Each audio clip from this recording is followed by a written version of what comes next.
I'm Dennis Anderson along with Julie Zenter, and here's what's coming up at Almanac North. We'll talk with the director of UMD's Center for Economic Development about the growing number of startup businesses in our region and what they mean to the local economy. The Duluth-Superior Symphony Orchestra celebrates 85 years of musical excellence in its season-ending concert this weekend. And we'll have some of the week's top business stories and dig into the news file for a story from 25 years ago. It's all coming up next on Almanac North.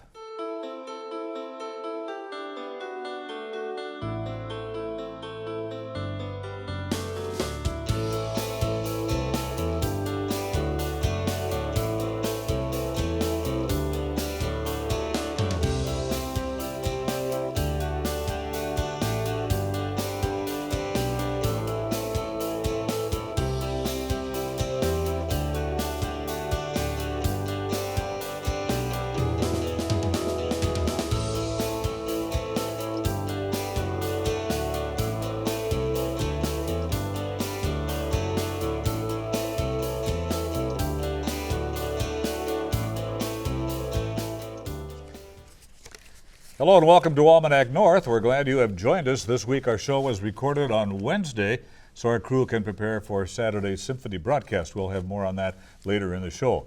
Now here's Julie with our very first guest. All right. Thank you, Dennis.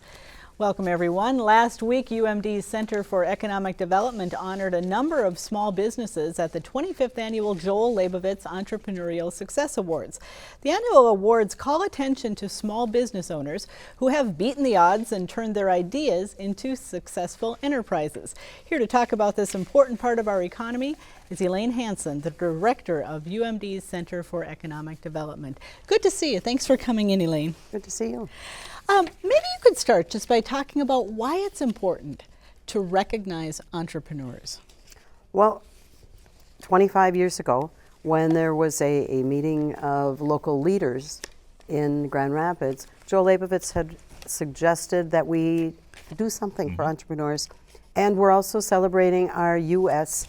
Small Business Week, which is this week, by having our Entrepreneurial Success Awards. But it's really important because, as Joel said at that point, no one does.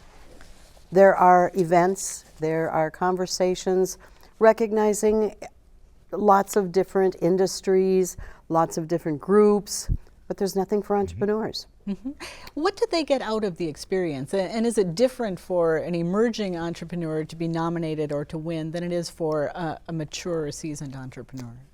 From what I've seen in the 14 years that I've been involved with the event, it has a lot of meaning to all of the entrepreneurs.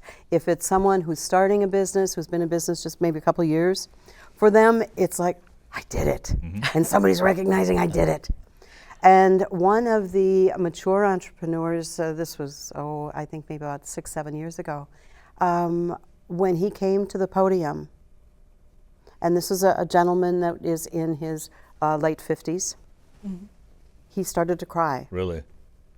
He said, you know, no one has ever said thank you. No one has ever said we're doing a good job. Kind of begs the question, Elaine, just how alive is entrepreneurship in Duluth and perhaps in northeastern Minnesota? And are they risk takers? Oh, to be an entrepreneur and start a business, you have to have a dream, and you're very much of a risk taker. And there are a lot of things to consider. What we're seeing, as we're the Northeastern Minnesota Small Business Development Center, and there are other SBDCs throughout the state, ours is much more active right now than any of the others throughout the state. So in response to your question, Dennis, I think that entrepreneurship and that entrepreneurial thought process, that spirit is very, very much alive locally and regionally. Are you seeing a broad range of business ideas come your way? Are there some that seem to be taking off more than others right now? There are a lot of, we see, as you said, a broad range of topics, of businesses that people want to start. People usually start with a passion. And because it's their passion, there is a variance of in topics. And from that passion, then they develop their business idea. Sometimes that business idea will go forward, sometimes it's a hobby, and sometimes it turns into a viable business. So what is the role then for the Center for Economic Development? What do you do there? Our role as the UMD Center for Economic Development is to help entrepreneurs and business owners grow and succeed. That's our mission. How do you do that? Well, we do that through our business consultants, meeting with them, working on their business plans, helping them with their financing packages. We have no money, but we help people obtain money. And we have relationships throughout the region to work with the alternative lenders. Our region has many alternative lenders that are available to people in business that other regions don't have as well. And then we have student teams that work with businesses in our Student to Business initiative. We have interns that will help do some research on their business plans. What do you see as some of the biggest obstacles that new entrepreneurs face in getting their business off the ground? I think one of the largest obstacles is, number one, they need to plan. And many times with that passion, planning is not part of passion. And getting entrepreneurs to do their business plan, and it doesn't have to be a 50-page document, but to just plan out what they're going to do, where they think their funds are going to come from, and then having adequate financing. Many people, we had one... Underfinanced? Yeah, one person called yesterday and they are signing a lease next week, and they thought they should start looking at how much money they have to invest into their business. Well, it should be the reverse. We should identify how much money you have before you start signing leases, getting yourself, buying inventory, buying product, setting a grand opening before you do that. Elaine, do you find a number of successful entrepreneurs willing to volunteer to help others? Yes, we do. We will frequently suggest to someone who wants to start in a business area to talk with other entrepreneurs or business owners in that area. And it's been a very rare case that, in fact, I can only think of one, where someone said, why would I share my knowledge? Most people are very happy to share their knowledge of their business, the successes they've had, and the issues they've had to overcome. Would you say there are some basic survival skills that a new business person should have to really make their venture a success, things that they have to know about? Yesterday, Mayor Larson had her Business Resource Summit in the morning, and we had Tom Hansen from the Duluth Grill there, and he gave a number of different things that, or different strengths that a business owner needs to have. And just as you brought that up, I thought of that immediately. And one of them is, it's still to maintain that passion, but also to be willing to take a risk, the willingness to put in the hours. You don't start a business so that you can spend more time at home, so that you can spend more time with your family. Actually, you're going to spend less time with your family and probably less time at home. But you need to recognize that. You need to be willing to do that. And you need to be willing to tackle things that you don't want to do, or find someone to do it for you. I'm an accountant, and I think that's great. A lot of people don't like to do that type of work. So you need to find somebody who will do it for you. Once a business has been started, and perhaps it's been going on for a little while, is there help for that entrepreneur to grow that business? Oh, definitely. And that is really our focus, is existing businesses. We have a number of ways that we help the starting businesses, but we recognize that existing businesses really need some assistance too. And we've worked with a number of businesses for, throughout their businesses. Angela Bellaflora, Angela from Angela Bellaflora was at the Resource Summit yesterday morning, and she talked about the various stages that she went through with her business, came back in, talked with one of our business consultants, and there are other providers too that in the region to help businesses. We have a lot of resources for businesses in this region. Do you find a lot of entrepreneurs reach a point where perhaps the business outgrows their ability to manage it, and they need to rethink how the business operates? That definitely does happen. And when a business owner will come in, that's something that one of our business consultants will try to help them look at. What does their business need? What do they need to bring into the business? What resources do they need? Have their skills gone beyond? Sometimes the business owner, the entrepreneur, is a much better chief operating officer than they are a chief executive officer, just because they haven't had those skills and they're still passionate about what they're doing in their business. Do you ever tell a potential entrepreneur that you really don't have the skills for this particular business, and you don't have enough either monies to start the business or other talents you might need to run that business? Well, when someone comes in and we're talking about that, we try not to tell them that. However, in walking through, what are your expenses going to be? Where's your income going to come from? How many people need to come into your establishment, or how many things do you need to sell every day in order to make the revenue that you need to pay the expenses and then leave something for you in profit? And as we talk through that, many people will say, maybe I should rethink this. They come to the realization on their own. Yeah, most do. You've mentioned passion a number of times, but there are really kind of two directions that people come to business. They either, one, have money, but they don't really have a business idea, or two, have a business idea but don't have the money. Which is a better formula for success? It's great if you can find some money. and that is one of the things that we can help people do. I think if you don't have a business idea and you have money, you're not going to be very successful with a business because you don't have any interest in what you're doing. What we would do, and we do have people that come in, what should I do?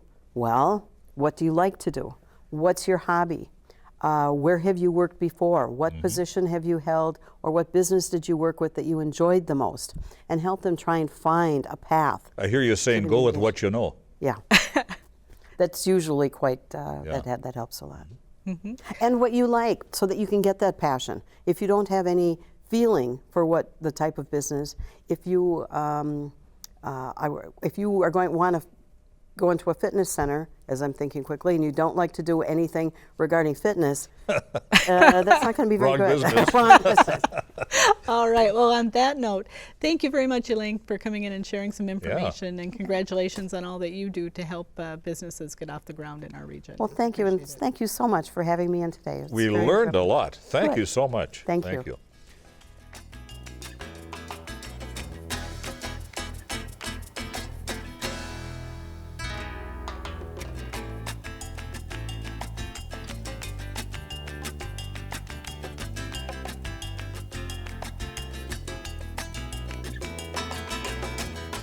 Now, let's dig into our news file archive for a look at what was making news 25 years ago this week. You know something, when you're fishing, there isn't anything that really bothers you. You can go out there and you can forget about your troubles. You can think about, catching the big one. I never have caught it, but you can still think about it, right? And have a good time. Wisconsin Governor Tommy Thompson set the mood as anxious anglers headed for the blue waters of the Big Chip. 24 is ready to load on dock 1. This is the 5th year for Fishing Has No Boundaries in Hayward. Some of the 225 anglers are physically challenged, some mentally challenged, but this weekend they all have the same challenge, to have a good time and catch a few fish. Well, a lot of people get to go fishing that don't have the chance otherwise. Just because we're handicapped don't mean we don't like to do stuff. Our guide knew exactly where the fish were biting, and sure enough, when we got to the site, there sat a pontoon full of anglers and fish. We started right off with a nice walleye. We've since caught a few perch. We just got a crappie. There's a lot of fish here. They're not particularly active, but if we stick here and stick with it, we'll catch fish. All right. We were on board when Tom Downs reeled in his second of the day, a nice little crappie. A lot of times we have to fish on shore, and it's really not that good, and it allows us to come out in the middle of the lake and, fish like all the pros that you see on TV. All anglers know how good it feels to just get out on the water, drop in a line, and just sit back and relax. But for many of these Fishing Has No Boundaries anglers, this may be the only weekend all year they get to experience that feeling. And you better believe they're making the most of it. Right? Right. On the Chippewa Flowage with photographer George Marinsel, Kathy Evangelista, KDLH News.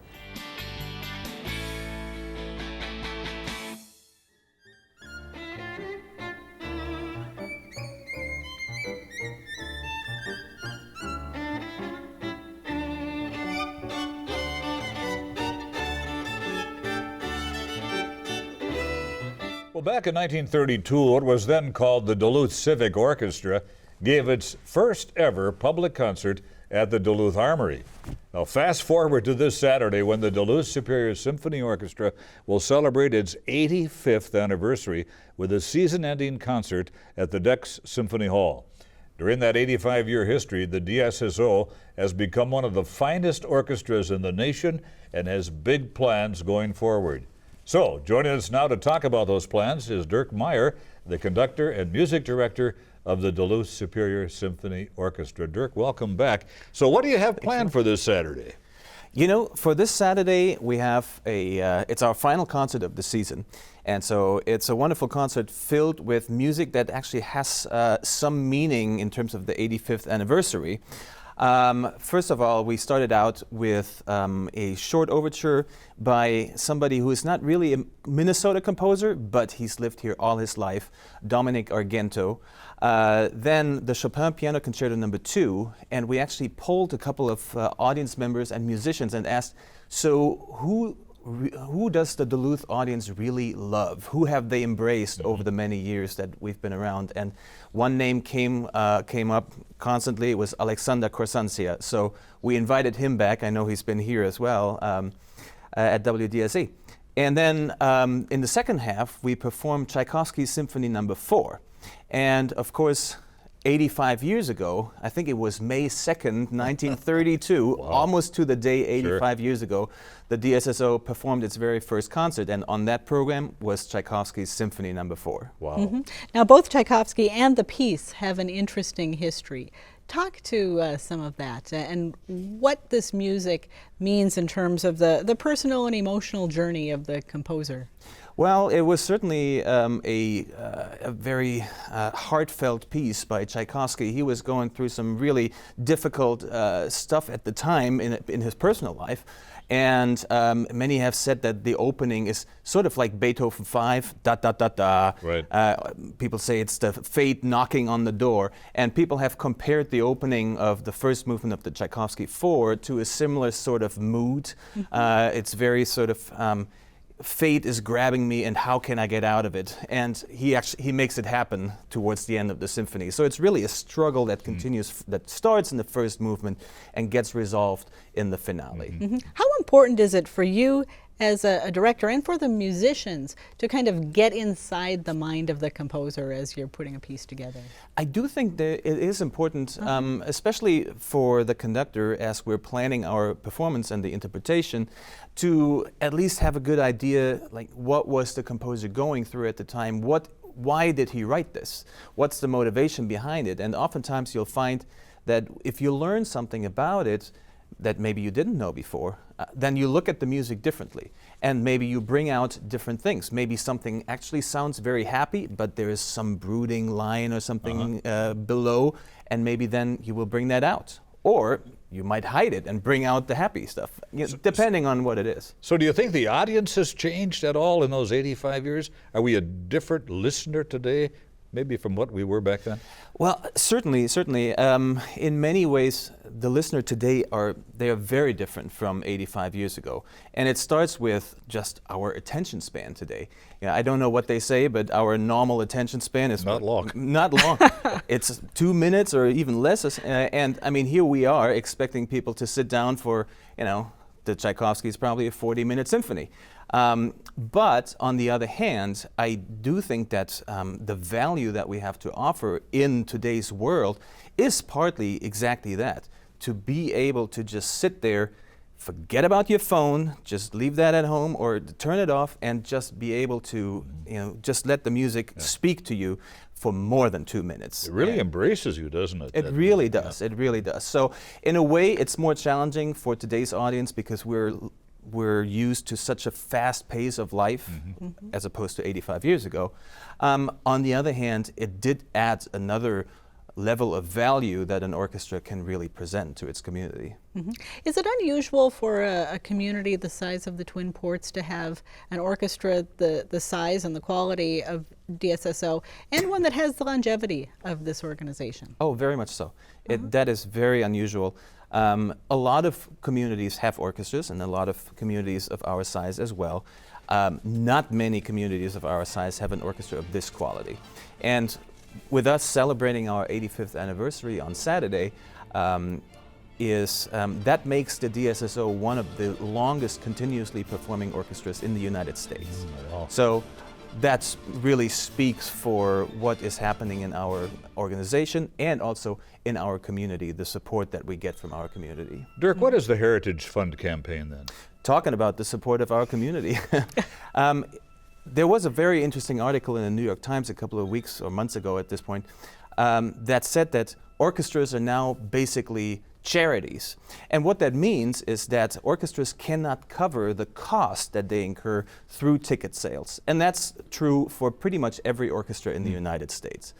If the DSSO were to charge what it cost us to produce the performance, an average ticket would cost over $90. So that makes it unaffordable for many, many people. Sure. So we have created the Heritage Campaign, and it's the first annual Heritage Campaign, which helps us support and kind of fill the gap between the ticket sales and our earned income and what we need in order to keep our quality performances alive in our community.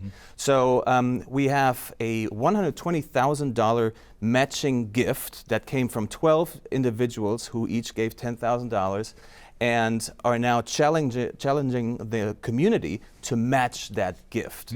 And we're doing very well. We're already almost half there to our goal. And we invite the community now to participate in this fund and keep the music playing and keep this high quality orchestra in our community. Talk about some of the expenses that there are to operate an orchestra the size of DSSO, because people might not realize what all goes into that budget and what you all do beyond getting up on that stage and performing. Yeah, I mean the obvious ones are of course personnel. Our musicians are all paid professional musicians. And then you go into more unknown costs. We of course have to pay to play at the deck. We pay rent. We also pay rent to rent the music that we play. The sheet music that, if it's not a public domain piece, if it's copyrighted, the sheet music we have to pay to get this. We have different instrument costs, of course, percussion instruments and so on. They need upkeep. Everything you see on stage costs money, from a music stand to the chair, et cetera, to those sound shields that we need when the percussion plays really loud to save our ears. Is it too early to ask you then what's up for next year? Oh, no, not at all. Our new season is already out and published, and people can already buy subscriptions. It's called Reformations and Revolutions, and the main inspiration for next season was the Reformation, because in 2017, as you know, we're celebrating the 500th anniversary of the Reformation. And so that's where the inspiration came from. And one of our concerts actually is called Reformation and celebrates these 500 years with the Reformation Symphony by Mendelssohn and the Brahms German Requiem. It sounds like it also fits in a little bit with today's political climate. In a way, yeah. Depending on where you stand, you can come from either side. Yeah. Some of the pieces that you have planned for next year, or concerts that you have planned, anything that you can kind of give us a preview of? Absolutely. I think one of the highlights of our symphony season will be a concert called Sagas. And Sagas is a mix of works by Jean Sibelius on Saga. A Fairy Tale is one of the pieces that we play. That's where the name comes from. And that's paired with the 4 last songs by Richard Strauss. And Christine Brewer, who is a veteran soprano, has sang at the Met and everywhere in the world. She will join us for this performance. And of course, our pop series is going to be phenomenal with a Christmas show as well as a Prince show for New Year's Eve. Wow, sounds exciting. With that, we have to say goodbye. Dirk Meyer, Director of the Duluth-Superior Symphony Orchestra. Thanks, Dirk. Thank you so much. Thank you. Thank you.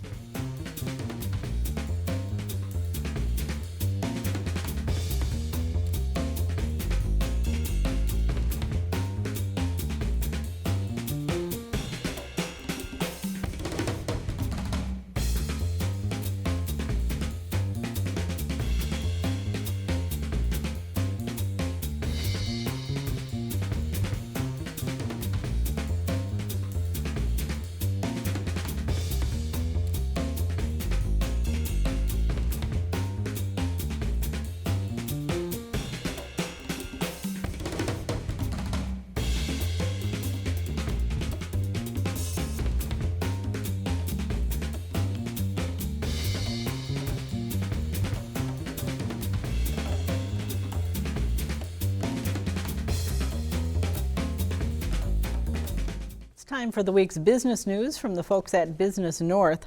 A longtime cloquet manufacturer is shutting down and permanently eliminating 85 employees. After 4 ownership changes since declaring bankruptcy in 2001, the former Diamond Brands factory will be closed within 6 months. Diamond was sold to Jardin Brands in 2002. Jardin was sold to Newell in 2015, and Newell sold its Diamond branded products to Royal Oak Enterprises in April. Royal Oak decided to discontinue Diamond matches and toothpicks. Newell continues to own the cloquet plant but has not yet made a decision about its future. Cliffs Natural Resources, which has ownership stakes in North Shore Mining, United Taconite, and Hibbing Taconite, celebrated its 170th anniversary on Monday. Now, this is the largest and oldest mining company in the United States. The corporation's longevity was honored by the New York Stock Exchange, which invited Cliffs officials to ring the closing bell. Headquartered in Cleveland since 1847, Cliffs went public on the New York Stock Exchange in 1960. Cliffs CEO said his executive team will carry the company's traditions forward for many more decades. Duluth-based Cirrus Aircraft has agreed to pay a $50,000 penalty and complete compliance actions as part of a Minnesota Pollution Control Agency enforcement agreement. When Cirrus began making aircraft in Duluth in 1993, there were no emission sources requiring state air quality permits. By 2015, operations had changed, and Cirrus received a state air emissions permit and was required to retroactively file compliance reports. Beyond the penalty, Cirrus must pay air emissions fees and submit missing annual reports since 2002. For more on these and other stories, visit businessnorth.com. Well, our time is nearly up, so call now if you have a comment on our show. Dial 218-788-2849 to leave a message or send an email to almanacnorth@wdse.org. And you can check the WDSE website when you're looking for program information, updates on station events, and other news here at your public TV station. And Julie, classic music lovers should be sure to tune in for the symphony broadcast. It's live, 7 o'clock on Saturday night. Yes, they always do a beautiful job on both ends. They do, don't they? All right, be another good program. For Julie and the crew here at Almanac North, I'm Dennis Anderson. Have a great weekend. Good night, everybody, and be kind.